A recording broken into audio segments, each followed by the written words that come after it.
Welcome once again to all my viewers. ఎలా ఉన్నారు అందరూ? ఈరోజు రెసిపీ చూస్తుంటేనే పొగలు అసలు సిజిలర్స్లా అనిపిస్తుంది కదా. అలా అనిపిస్తుంది, కానీ రెగ్యులర్గా మన ఇంట్లో చేసుకునే కాలీఫ్లవర్ అండ్ పొటాటో కర్రీ కొంచెం డిఫరెంట్, అంటే సెమీ ఢాబా స్టైల్లో చూపిస్తున్నాను. ఈ కర్రీ దేంతో అయినా బాగుంటుంది, ఎస్పెషల్లీ రోటీతో చాలా చాలా బాగుంటుంది. సో మరి ఈ రెసిపీకి వెళ్ళే ముందు ఒకసారి సబ్స్క్రైబ్ చేసేసుకోండి నా ఛానల్ని. అలాగే ఆల్ అని ప్రెస్ చేశారంటే నేను ఏ వీడియో వేసినా మీకు వెంటనే నోటిఫికేషన్ వచ్చేస్తుంది. సరే, మరి మెయిన్ ఇంగ్రీడియంట్స్కి వెళ్తే ఇక్కడ అన్ని 2 టొమాటోస్, 2 ఆనియన్స్ అండ్ 2 పొటాటోస్ తీసుకోండి, అండ్ కాలీఫ్లవర్ ఒకటి.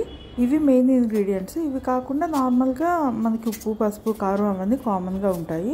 సో ఇక్కడ కాలీఫ్లవర్ కొంచెం ఇలా పెద్ద సైజ్గానే కట్ చేసుకోండి. ఈ కర్రీకి కొంచెం పెద్ద సైజే బాగుంటుంది. రైనీ సీజన్లో కాలీఫ్లవర్లో మనకు పురుగులు వస్తాయి, అది కామన్గా మనకు తెలిసిందే. కాబట్టి కొంచెం జాగ్రత్తగా కట్ చేసుకుని హాట్ వాటర్లో వేసుకుందాము. అండ్ మధ్యలో ఈ స్టెమ్ ఉంది కదా, దీన్ని ఎప్పుడు పడేయొద్దు, ఇది కూడా బాగుంటుంది. ఇది కర్రీలో ఇలా కట్ చేసి వేసేసుకోండి. సో ఇప్పుడు ఇలా కట్ చేసుకున్నవన్నీ ఒక బేసన్లో, కొంచెం వెడల్పుగా ఉండే బేసన్ తీసుకోండి.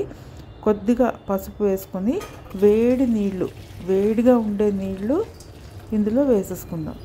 వేసుకుని ఒక 5 minutes to 10 minutes అలా వదిలేద్దాం. వదిలితే పసుపు వల్ల ఏవైనా పురుగులు ఏవైనా ఉన్నా సరే మొత్తం వచ్చేస్తాయి. ఒకసారి మళ్ళీ ఇలా డ్రైన్ చేసేసుకుని మళ్ళీ 1 or 2 times వాష్ చేసేసుకోండి వాటర్తో. క్లీన్ వాటర్తో వాష్ చేసుకుని ఇలా పక్కన తీసి పెట్టేసుకుందాం.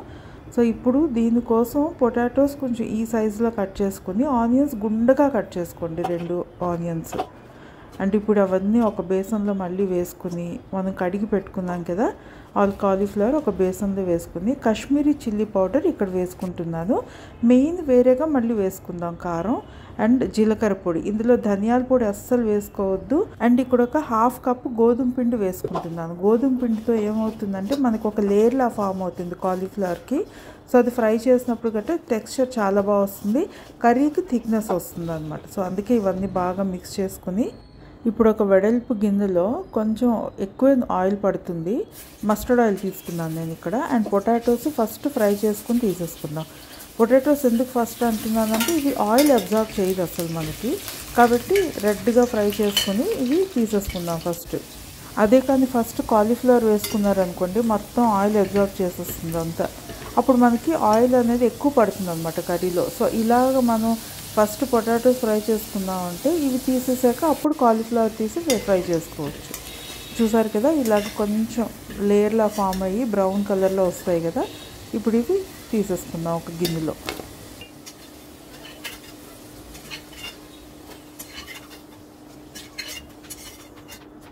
ఆయిల్ చూసారా అంతే ఉంది కదా. సో ఇప్పుడు ఈ ఆయిల్లో కొద్దిగా మనం కాలీఫ్లవర్ వేసేసుకుందాం.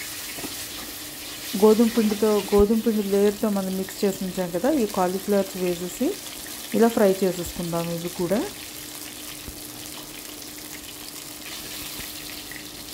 చూడండి ఇలా బ్రౌన్ కలర్గా ఫ్రై అయ్యాయి కదా. ఇప్పుడు ఇవన్నీ ఒక గిన్నెలోకి తీసేసుకుందాం. సో ఇలా ఒక 2-3 times మనకి కాలీఫ్లవర్ అన్నీ ఫ్రై చేసేసుకొని పక్కన పెట్టేసుకుందాం తీసి. ఈ కాలీఫ్లవర్ ఇవన్నీ ఫ్రై అవుతున్నాయి కదా ఒకవైపు. సో టొమాటోస్ కూడా కట్ చేసేసుకుందాం, అది ప్యూరే చేయడానికి, కాబట్టి కొంచెం పెద్ద పీసెస్ కట్ చేసుకోండి. సో ఆయిల్ మొత్తం కాలీఫ్లవర్ అబ్జార్బ్ చేసేసింది కదా. సో అందుకే ఇంకొంచెం ఆయిల్ వేసుకుని ఇందులో ఒక 3 బిర్యానీ ఆకులు, ఇలాచీ ఒక 3 అండ్ కొంచెం దాల్చిన చెక్క, ఇవి కొద్దిగా ఫ్రై అయిన తర్వాత అప్పుడు ఆనియన్స్ చిన్నగా కట్ చేసుకున్నాం కదా అవి వేసేసుకుందాం. ఇందులో ఆవాలు, జీలకర్ర అవేమీ వేయక్కర్లేదు. అండ్ ఈ ఆనియన్స్ కొంచెం పింకిష్ బ్రౌన్ కలర్ వచ్చేంత వరకు ఫ్రై చేసుకుందాము. చూడండి ఇలా వచ్చేసాయి కదా పింకిష్ బ్రౌన్.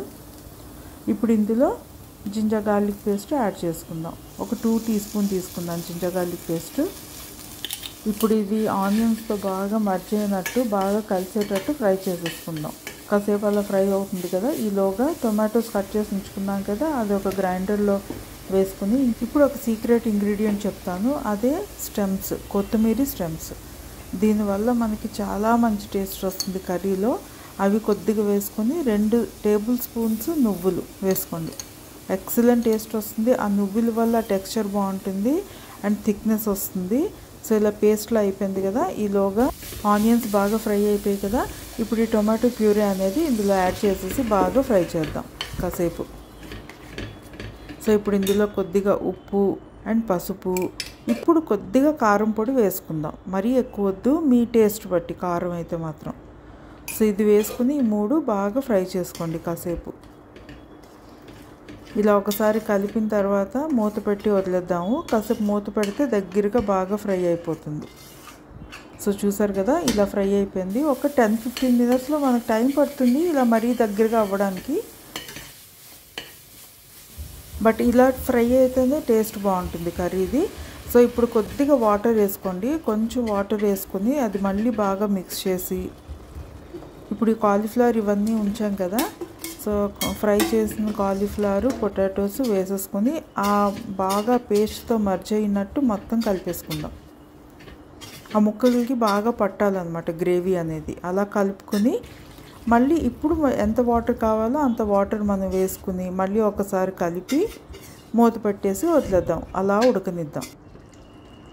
మనకు ఆల్మోస్ట్ ఉడికిపోయింది. అప్పుడు ఫ్రై చేసినప్పుడు మనకు 50% కన్నా ఎక్కువ ఉడికిపోతుంది. కానీ మళ్ళీ గ్రేవీలో ఉడికితే ఆ మసాలాస్ అన్నీ మనకి ముక్కలకి పడతాయి కదా, అప్పుడు ఇంకా బాగుంటుంది టేస్ట్. సో ఇప్పుడు ఇంకా నెక్స్ట్ కసూరి మేతి కొద్దిగా ఇలా తీసుకుని తవా మీద, రోటీ తవా ఉంటుంది కదా, దానిపైన కొంచెం ఇలా ఫ్రై చేసుకున్నారంటే ఇలా క్రష్ చేసుకోవడానికి ఈజీ అయిపోతుంది అనమాట. బాగా ఇలా క్రష్ చేసి వేసేసుకుని కొంచెం షుగర్ వేయండి, జస్ట్ 1/2 టీ స్పూన్ అంతే వేస్తే మంచి టేస్ట్ వస్తుంది. ఇది ఒకసారి బాగా కలిపేసి మళ్ళీ చూసారా గ్రేవీ ఎంత థిక్గా వచ్చిందో. ఇప్పుడు కాసేపు ఉడకనిద్దాము. అండ్ పొటాటోస్ కూడా కుక్ అయిపోయి చూడండి బాగా. ఇప్పుడు ఉప్పు సరిపోయిందో లేదో ఒక్కసారి టేస్ట్ చూసుకుని అన్నీ సరిపోయి అంటే అలాగ కాసేపు మూత పెట్టేసి ఇలా ఉడకనిద్దాం, థిక్గా బాగా వస్తుంది. సో ఇంకా అయిపోయింది కర్రీ రెడీ. సో లాస్ట్లో ఇంకా garnish with coriander leaves, then cover it for some time, then serve hot. మరి ఇలాంటి రైనీ సీజన్లో ఇలా వేడి వేడి కర్రీ అండ్ రోటీ అయినా రైస్తో అయినా తింటే అసలు ఎంత బాగుంటుంది కదా. సో మరి మీకు నచ్చింది కదా, తప్పకుండా మీరు కూడా ట్రై చేసేయండి. అండ్ మరి నచ్చింది కదా, ఒక లైక్, కొత్తగా కుకింగ్ నేర్చుకుంటున్న వాళ్ళకి ఫార్వర్డ్ చేసేయండి. అండ్ ఇలాంటి ఇంట్రెస్టింగ్ రెసిపీస్ ఇంకా చూడాలి అనుకుంటే నా ఛానల్ని తప్పకుండా సబ్స్క్రైబ్ చేసుకోండి. అండ్ బెల్ ఐకాన్ ప్రెస్ చేశారంటే you will get all my latest notifications. Thank you so much for watching. Until my next video, take care of yourself. This is Usha signing off for now. Bye bye.